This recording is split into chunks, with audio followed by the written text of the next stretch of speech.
There is a very specific kind of exhaustion. It is quiet. It settles over you heavily. You stand in the center of your own home. You look around. You realize you have absolutely no idea where to put anything. You look at the pile of clothes on the bedroom chair. That chair ceased being a place to sit months ago. You notice the stacks of unopened mail. They are slowly taking over the kitchen counter. You see a random assortment of objects. They are pushed to the far edges of your desk. You spot shoes abandoned halfway down the hall. You realize you never clean your house. People call it laziness. They call it a lack of discipline. They assume the person living inside the chaos simply does not care, that they must not value their environment. But consider a different perspective. What if we stopped looking at a perpetually messy room as a failure of character? What if we started looking at it as a mirror of the mind? The inability to clean is rarely a lack of effort. Often, it is a symptom of profound cognitive overload. Living in a cluttered space does not usually feel good. The person living in it rarely enjoys the experience. It is not a relaxed, bohemian choice. Cluttered homes are defined as an overabundance of possessions creating chaotic living spaces. Clutter actually chips away at your well-being. It negatively impacts your relationships. It acts as a constant, low-grade stressor. Your nervous system registers that environment. It perceives it as a persistent threat. Researchers have studied this exact dynamic.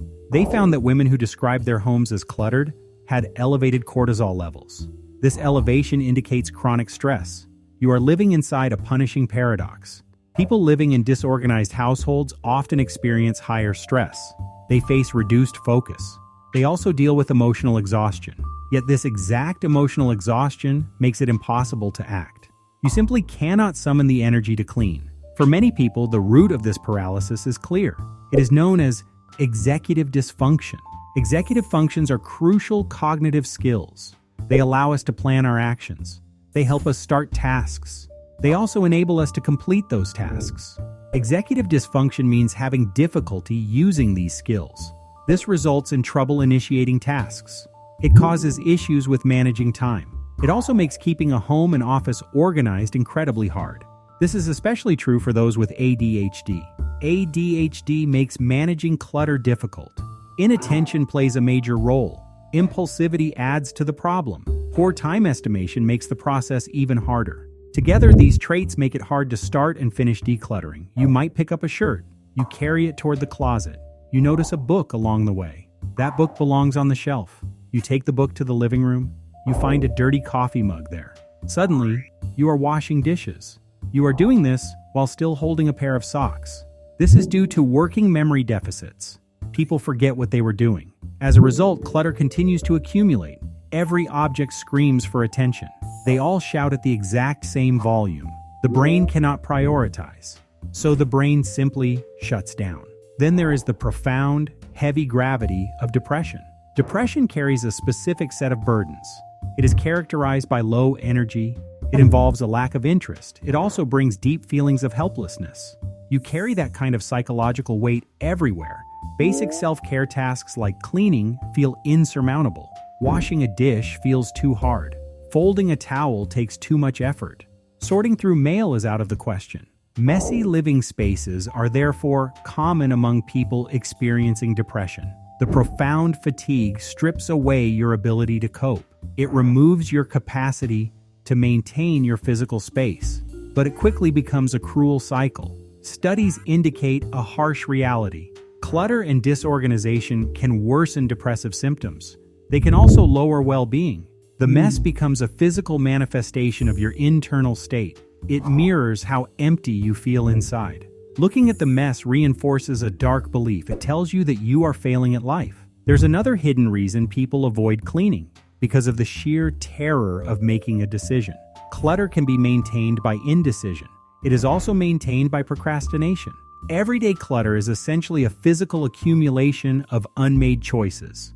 Every single piece of paper requires an answer. Every nostalgic ticket stub demands a verdict. Every unworn sweater poses a question. Do I keep this? Where does it go? What if I need it later? Some people struggle with decisional procrastination. This is a difficulty in making decisions. It becomes habitual. This habit leads to passive avoidance. It is always easier to set the item down. You promise yourself you will decide later. Researchers have looked closely at this pattern. Indecisive people experience greater negative impacts of clutter than decisive ones. The pile of mail is not just paper, it is a towering monument of postponed choices. This hesitation is fragile. It is exactly why nagging completely backfires. Shaming someone does not work. Being told to clean only makes it worse. There is a psychological concept known as psychological reactance. It is our human instinct to resist a perceived loss of autonomy. This reactance can make people avoid cleaning. They dig their heels in when they feel pressured by others. Self-determination theory posits an explanation for this. Our motivation ranges from external pressure to autonomous intrinsic motivation. When cleaning is externally imposed, people feel controlled. Perhaps a partner wants to avoid shame. They are less likely to sustain the behavior. It feels like a demand rather than a choice. But internalizing the value changes everything. You might internalize the value of a tidy environment. When you do, you experience autonomy and competence. This intrinsic shift increases the likelihood of maintaining order. We must also draw a firm line. A chronically messy room is one thing, a clinical condition is another. Hoarding disorder is a clinical condition. It is marked by difficulty discarding items. It involves extreme accumulation that impairs your quality of life. Everyday clutter is different. Everyday clutter is an accumulation of varied items. Hoarding involves distress when items are removed. It is a very different emotional experience. A messy and loud home causes real, measurable problems. When a house is full of noise, junk, and constant disorganization, it directly hurts a child's development. Kids growing up in this environment have a harder time controlling their impulses. They also find it tough to switch their focus from one thing to another. The chaos negatively affects their short-term memory. Big research studies show that living in a chaotic home makes it harder for kids to think clearly, do well in school, and manage their feelings and friendships. The mess also hurts family relationships. It leads to more fighting between parents and children. Parents in these highly disorganized homes tend to be less supportive of their kids. Simply put, the physical space a child grows up in shapes how their brain develops. A constantly messy home creates stress that affects everyone in the family. Yet messy environments are not universally bad. Clutter often impairs concentration, but human beings are deeply complex. Our environments reflect that complexity. One experiment explored this dynamic. People worked in a messy room. These people were more likely to choose novel options. They generated ideas rated more creative than those in a tidy room. This finding is significant. It indicates that messy environments can sometimes prime creative thinking. They can help break conventional patterns. Sometimes disorder frees the mind. It releases us from the rigid expectations of the world. A messy space might just be a creative incubator. So, where does this leave you? You might be sitting in a room right now. You are surrounded by physical evidence. It is the evidence of your own exhaustion. It leaves you with an important truth. You are not broken. Your mess is merely a symptom. It reflects an overwhelmed nervous system. It points to a taxed working memory. It shows a depleted emotional reserve. But there is also profound hope. It is hidden in the simple act of tidying. Experiments demonstrate a fascinating effect. Both actual and simulated cleaning after a stressful event reduces anxiety. They also improve cardiovascular reactivity. Engaging in daily cleaning may facilitate coping with stress. This suggests a powerful psychological mechanism. Engaging in cleaning can restore a sense of control. It can also aid in emotional regulation. The physical act of tidying is grounding. It helps when the world feels entirely unmanageable. So, if you never clean your house, don't do it to become good.